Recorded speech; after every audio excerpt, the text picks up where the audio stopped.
One fact is, we often pray hard when we're desperate. Either we pray for ourselves or for others. It's when we believe only God can help. It's good and beautiful. That's what He wants.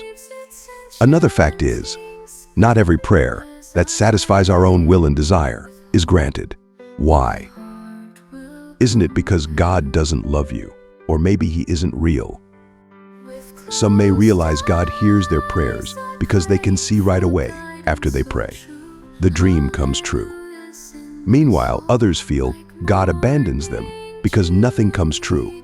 Why is that? Here are the truths. First, God listens to us every moment, every second, and every day. Dialoguing with Him is no longer a myth. That's possible. So, don't worry about whether He's hearing or if He's real. Second, every time you ask Him something, you often expect a yes. After that, all the burdens are lifted off. Joy returns. Life resumes. Hope continues. Injustice is resolved, and so forth. That's the most beautiful picture.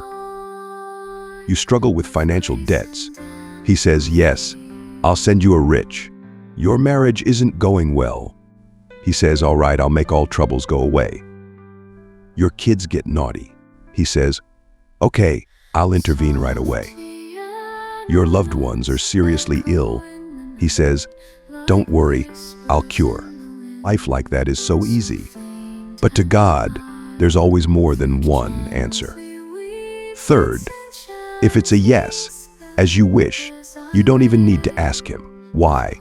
Because what you ask is part of His plan. Two hearts beat as one, and you somehow understand God's will. Not only does He grant you that, but He will also let you know. So, you recognize that blessing. It may take you days, weeks, months, or more to recognize it. But eventually, it will become obvious to you. Whether it's a yes or not a yes, you still have to wait. However, for most of you, when you ask, how do I know God answers my prayers? You're waiting for something or someone to come into your sight, dazzling your eyes, satisfying your wishes. And almost everyone, while waiting, expects the next second rather than staying in this second, right in this second. And you find it hard to do so. It's okay. It's hard for me too. I'm still learning.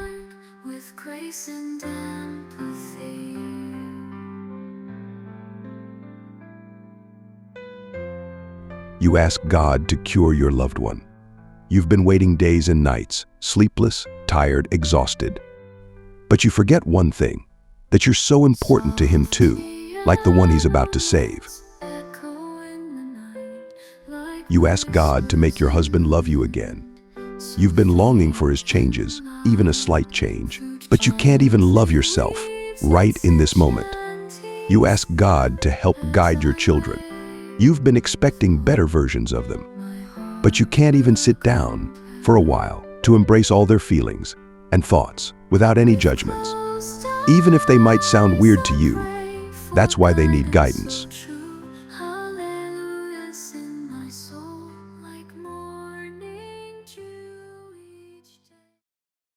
So, the right question to ask isn't, how do I know God answers my prayers?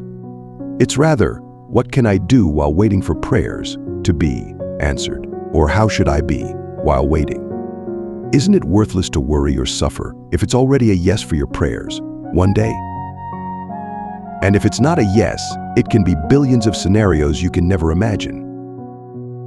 You ask God for death to come to someone you hate the most. You don't think you can forgive him or her. So, to God, it could be a death inside from which that person can be reborn. You ask God for someone's love in your life. You don't think you can survive a day without them. So to God, it could be your desperation. Then you find love within Him. After that, you realize you are walking down the aisle with someone else, and you thank God for everything. There's always a star that belongs to you. It's just a matter of whether you find it now or later. As long as you stick with Him, whatever scenarios are within your imagination or beyond, you'll always be safe. What you need to learn is to enjoy this very moment.